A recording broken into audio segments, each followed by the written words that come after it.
कुछ सीखने के लिए, कुछ पाने के लिए सबको क्या करना चाहिए? जुटना चाहिए, है ना। देखो अगला हमारा टॉपिक क्या है? लाइसोसोम। और लाइसोसोम को आत्मघाती थैली भी कहा जाता है। आत्मघाती थैली क्या क्यों कहा जाता है? ये आप लोगों के लिए क्वेश्चन है ना, जिसको तुम लोग बना के लाओगे, लिख के लाओगे, है ना, खोज के लाओगे। नहीं बनेगा फिर हम नेक्स्ट डे आप लोग को बताएंगे। तो लाइसोसोम का सबसे पहला क्या है ना कि ये जो है लाइसोसोम, ये गोल्जी उपकरण द्वारा इसका निर्माण होता है। अभी मैं जस्ट पिछले पेज में पढ़ा ना कि जो लाइसोसोम का निर्माण है किसके द्वारा किया जाता है?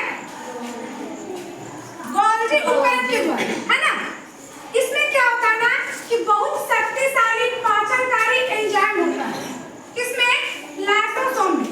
अगर लाइसोसोम में कोई कोशिका का अंग कोई टूट गया, कोई डैमेज हो गया है, तो वो क्या करता है? लाइसोसोम उसको पचा लेता है। क्यों पचा लेता है?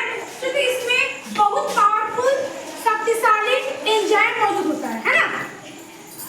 अब इसके काम क्या क्या है? ये कोशिका को साफ करते हैं। जो लाइसोसोम है ये कोशिका को क्या करते हैं? साफ करते हैं। चाहे कुछ पदार्थ जो है विनाशकारी पदार्थ, चाहे इसके अंदर से पनप रहे हो, चाहे बाहर से आए हो, ये लाइसोसोम उसको क्या करेगा? क्लीन करेगा। ये कोशिका अंदर के टूटे फूटे भागों को क्या करता है? पाचित करता है। अगर कोशिका में कुछ अंग ऐसे हैं जो टूट फूट गए हो, है ना, तो वो टूटे फूटे अंगों को कौन पाचित करेगा?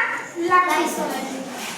इसके आगे कोशिका को नुकसान पहुंचाने वाले पदार्थों को भी ये पाचित करते हैं और उसका पाचन करते हैं, है ना।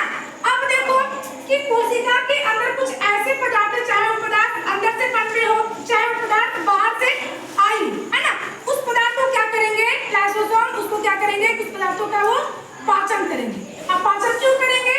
क्योंकि पावरफुल उसमें एंजाइम होता है। किसमें? लाइसोसोम में। और इसी के कारण लाइसोसोम आपका उसका इसी के कारण जो लाइसोसोम का है ना, ये क्या होता है कि बहुत पाचनकारी एंजाइम होने के कारण उसमें जो भी चीजें होती है हानिकारक, उसको क्या करता है? पचा लेता है।